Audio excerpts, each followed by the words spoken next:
Hello बच्चों, चलिए प्रश्न को देखते हैं। तो दिया गया प्रश्न है कि किन पदार्थों के लिए जेलडोल विधि उपयोगी नहीं है।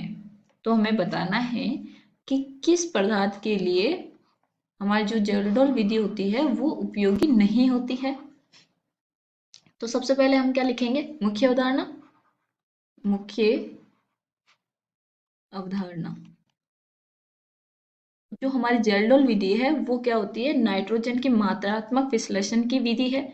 तो मुख्य उदाहरण हम क्या लिखेंगे? जो कार्बनिक यौगिक है, कार्बनिक यौगिक का मात्रात्मक विश्लेषण। तो हमें पता होना चाहिए जो हमारे कार्बनिक यौगिक होती है उसमें जो हमारे oxygen, hydrogen, carbon, nitrogen, sulphur, halogen, इनकी जो मात्रात्मक विश्लेषण के अलग अलग विधियां होती है वो हमें पता होनी चाहिए कि कौन कौन सी विधियों के द्वारा किन किन यौगिकों के लिए किया जाता है। तो चलिए हम देखते हैं। तो हमें बोला गया है कि जेल्डोल विधि उपयोगी नहीं है। पहले बात, तो जेल्डोल विधि किसके लिए उपयोग की जाती है? जेल्डोल विधि, तो जेल्डोल विधि की जाती है नाइट्रोजन के लिए। अब नाइट्रोजन में भी कुछ कुछ ऐसे यौगिक होते हैं जिनके लिए हमारी जेल्डोल विधि उपयोगी नहीं होती है। तो पहले हम इसकी क्रियाविधि देख लेते हैं कि होता क्या है इसमें। तो अगर हमारे पास कार्बनिक यौगिक है कि जो CXHYNZ है, तो इसको हम क्या करते हैं? सांद्र H2SO4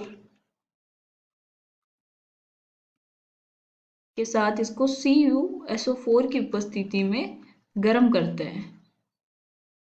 तो यहाँ क्या बनता है? NH4SO4। फिर इसकी अभिक्रिया कराते हैं हम सोडियम हाइड्रोक्साइड से 2NaOH के आधिक्य में। तो ये क्या है? हमारा आधिक्य में है। तो यहाँ से जो हमारी एक गैस निकलती है 2NH3 plus Na2SO4 plus 2H2O। तो ये जो हमारी NH3 है, अमोनिया गैस, ये हमें बताती है कि इसमें क्या है? हमारी जो नाइट्रोजन है। अब अमोनिया की जो अभिक्रिया है वो हम कराते हैं मानक H2SO4 के साथ। मानक H2SO4। तो इसमें क्या होता है? हमारी अमोनिया क्या होती है? अवशोषित होती है और क्या बनाती है? NH4 का होल ट्वाइस SO4। यहाँ क्या होती है? ये अवशोषित होती है। ठीक है। तो अब इसमें हमें बोला कि किसके लिए उपयोगी नहीं है।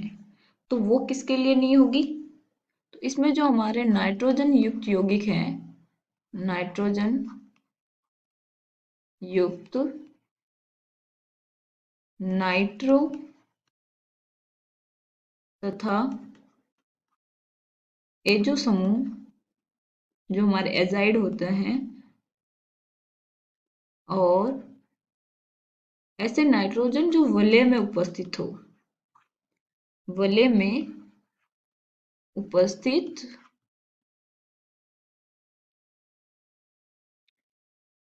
नाइट्रोजन,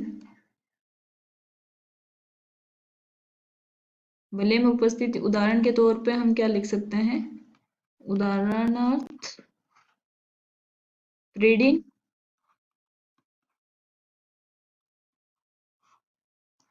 में जेल्डोल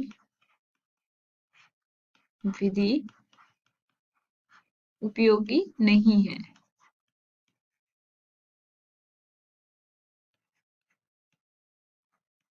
ठीक है।